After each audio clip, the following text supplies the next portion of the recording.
What's up, everybody? It's Fabio Poten. You know this. Bringing you guys today, not a live reaction. Fuck the camera. We're not going to be doing that. Going to be doing an audio discussion today. Going to be talking about the last 5 chapters of Kaisen real quick. Just a quick jump through because, man, chapter 125 was some shit, right? You know, came out yesterday. Had some time to let it breathe a little bit, digest the material, reread the chapter, you know. Emotions were high in the live reaction, but now we're calmed down, cool-headed, let a day go by, and now we're ready to talk about it. So let's talk about the last 5 chapters in whole, because a lot of it happened. Let's talk about all of that in totality. So, without further ado, let's get straight into the video. So let's talk about the beginning of chapter 120. So I got it open right here. So the beginning of chapter 120 is after the devastation that Sukuna has caused. All of that map destruction and murder. He just makes Yuji look at it all. You know, Yuji in absolute disgust with himself. The things that Sukuna was doing in his own body. And I asked about this months ago when these chapters were going on. Like, how is this going to affect Yuji? And we're seeing that now. So, I don't think we're all surprised here. Trying to psychologically break Yuji to take over his body. Sukuna, that's what he's doing, of course. And we know that's what Mahito wants as well. You know, Yuji begins to question himself. What is he? His ideals, what he stands for, trying to save everyone. He just can't accomplish that, and he's broken. You see this, the shade, the malice. He's absolutely gone. Now, what happens after this is extremely sad and depressing, and I did not see it coming. Now, we gotta talk about our guy Nanami, bro. Oh, Nanami, bro. Oh boy. Oh boy. This one fucked me up, man. I remember when this man first got introduced in the series, when I was reading it 2 years ago, and it feels so long ago, bro. So much has happened in life, and just even in the manga world in this series. Like, so much has happened in the series and around it since this man has joined. He was really cool because he was one of the first other real Jujutsu sorcerers we saw besides Gojo. And he let us know, like, I liked Nanami's introduction to the series because he really just showed us what kind of, like, weird powers could actually be, like, the ratios and the cuts like that. And him versus Mahito 1 is gas. I cannot wait to see that animated. It's about to get animated soon, but man, he gets burned by Jogo a while ago. Still don't know what happened to Maki and the other Zen and if they're okay. He's wandering on his own through these hallways, butchering all these curses. Our boy Mahito finds Nanami, bro, and just ends this man. And the way Gege does it, having this man thinking about, because we remember that he wanted to, you know, get rich, or not rich, make as much money as possible and go retire somewhere cheap while he was still 30 or whatever or some shit. See this man thinking about that in his last second. Half of just half charred face, no eyeball, just going crazy, bro. It's just, and then I did not expect Mahito to just put this man on the shirt. I didn't think they were gonna run into each other. And then just kills him right in front of Yuji. Tough scene. It was a tough scene. Did not want to see our boy go. Did not see that coming at all. A lot of depression in this chapter. I mean, this arc. A lot of depression. But let's go on to the next part. Now, after Mahito kills Nanami right in front of Yuji, gotta talk about this fight, man. This whole fight starting from chapter 121, when the fight starts.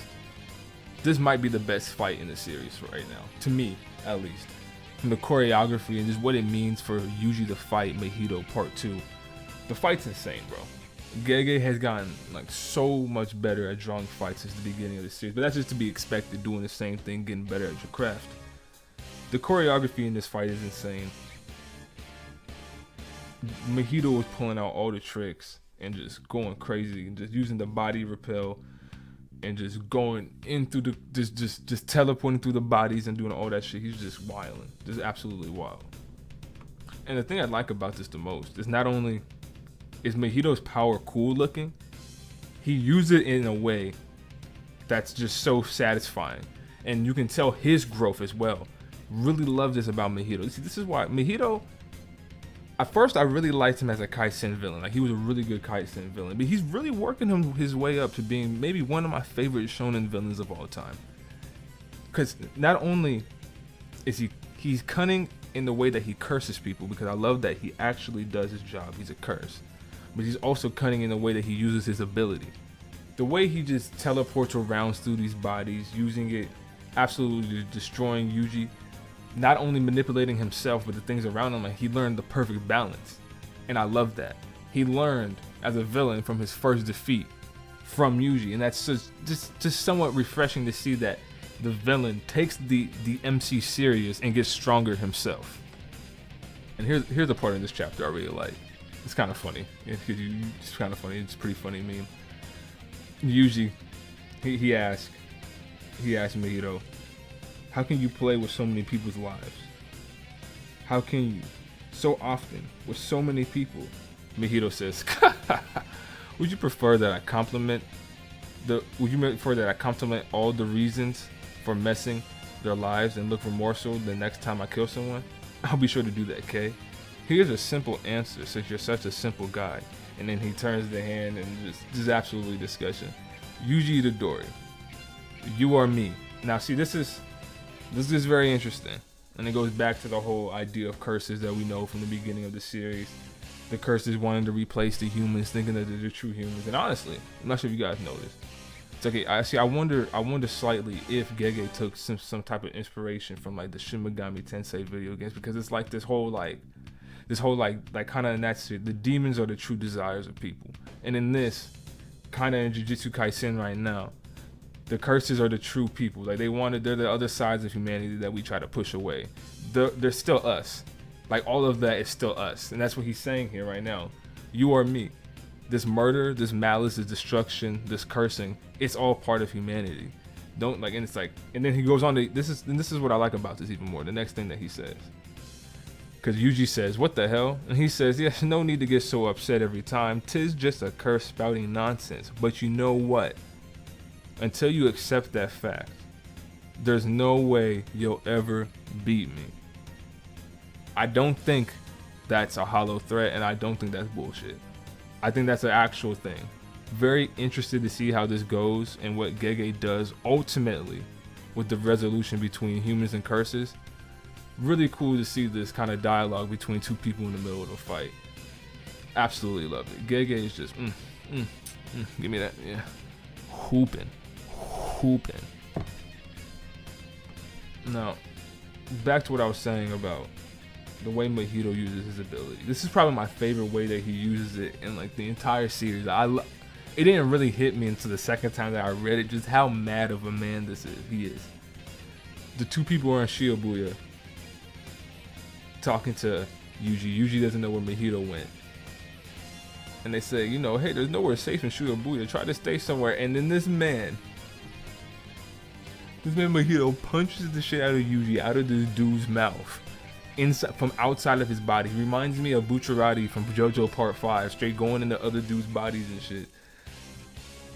And I just love and the way because he's using his power in such a creative just way. This man's going inside of bodies, teleporting, fighting, beating up Yuji and shit. And I just love what he says to Yuji right here. He says, you really need to work on that imagination of yours.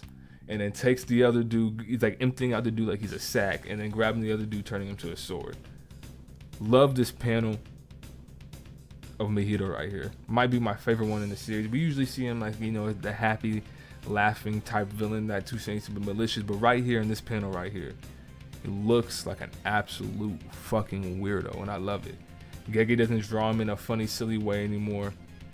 He's messing with Yuji's mind, being a true curse, trying to curse Yuji. Like, that's what I love about this. It's not, he doesn't care if he dies. All he cares about is cursing Yuji to make sure that Sukuna takes over him, and I love that. It's such a different, it's because it's the way that Gege set it up by making him a curse. So it's pretty interesting that way. And the way he's looking at him. Like, we're gonna add one more card to that hand. Just love the face. Absolute grown ass man out here for blood. You gotta love it. Now we know how good this fight is. No need to go on about it. Let's just get straight to this shit. If you're here and you watching this, you probably have already read chapter 125. Is Nobara dead? Now, that is the question, right? That we're all asking. Is Nobara really dead? Now, I don't know if Nobara is actually dead. I know everybody did I know I've been seeing people thinking that she's dead. She's about to do the same thing that Gojo did, the reverse curse technique, and but I don't know, fam. I don't know. I'm very conflicted about this, right? Because if Nobara comes back, right, and this is used to break Yuji, but she comes back, I don't want a fake Nobara death out just to get some cheap shock out of me. And it's not that's just how I feel, to be honest. Because if you're gonna do this and she is gonna be dead, I'm gonna be honest. As somebody who loves Nobara, best character in the series, it would be very interesting to see the series without her. But at the same time, it would also be kind of we really didn't even get to see her go full out or reach her full potential. But that could be the darkness in it of it all. That could really be the morbid view of it all. So I'm very interested to see what actually happens here. Because if Nobara comes back to life, at the end of the day, it all comes down to execution to me. Because I'd be happy to get best girl back. I'm not gonna be oh my god, Nobara has to stay dead. I just want it to be done well, in a way that I'm okay, it's satisfaction. But we're gonna have to wait till next chapter though, to be honest, to make I kind of don't want to decide how I feel about this, because if she just comes back next chapter, we're damn. I gotta see Yuji's reaction. I also gotta see if or what Nobara does next chapter. We'll see though. I think the reverse technique thing that people are bringing up on the internet is a very interesting idea. It could happen. She did do Black Flash. I'm not against it. I wouldn't be against the plot on card coming out right now for Best Girl, but would be pretty interesting though to see her in the series without it. But at the same time though, as of right now, I just hope it's something good and not just for a reaction. That's all. So if I'm gonna keep it the beam here, I just hope that it's something that turns out well, and it's just not for a simple reaction to just get me all fucked up or all out of work. Well, goddamn, because this is crazy. You just killed one of the fan favorite characters in the entire series in front of another fan favorite character, MC, in the entire series, who's been in the series since chapter 4. A lot of investment with this character. I've been riding with Nobara since chapter 4. She's just been the GOAT forever. So we're gonna have to see how this ends though. I'm very interested. Still, I guess even after a day, still don't know how to feel about it. I just hope that this ends well in conclusion, and that it wasn't just used for something that's gonna be just give Yuji a temporary power up, and then it just feels cheap, and then Nobara comes back right after. If this is used to break Yuji's mental, Sukuna comes wild for a while, and then Nobara comes back later on some other shit, maybe we can rock with it, but we'll see. I believe, somebody correct me if I'm wrong, I think in Kaisen, fucking cursed energy gets stronger after death in this shit. So maybe Nobara's not dead. If she gets up on some fucking Gojo shit, tweaking out of her mind, I'm here for it. It'll be hype. And it goes and we all know Kaisen, madness and power. I definitely gotta work on that video. But yeah, I think that's about it. I'm about to get out of here. Nothing much more to say. I think we talked about it enough. Past 5 chapters have been fire. The fight's lit. Nanami being dead is depressing. Yuji versus Mahito 2. That's what this is right now. Best fight in the series potentially. I thought Chozo was gonna be the nah. It's this. Mahito's wilding. Nobara, best girl, is apparently dead right now. Out for the count. I was sick to my stomach. It's depressing, but she might not be dead. She might come up and get up by Gojo on some reverse technique shit. But if she is dead, that would be very interesting. It would almost be because we did get the JoJo backstory right before the death. If you watch JoJo or anything, the characters, right? They get their backstories and then they die, and that's it. I hope Nobara gets more than that, but man, I'm not gonna lie, it would be very interesting to see the story without her. Like, they lost. Sukuna runs wild. Nobara's dead. Gojo's shooting this just Megumi. I didn't, man. Like I said, it just all comes down to execution at the end of the day to me.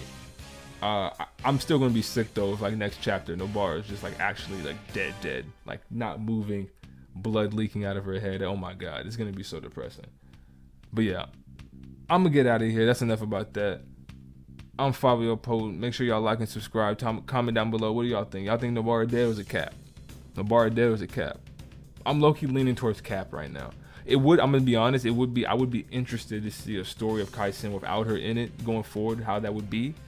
But I don't know, that might be too dark.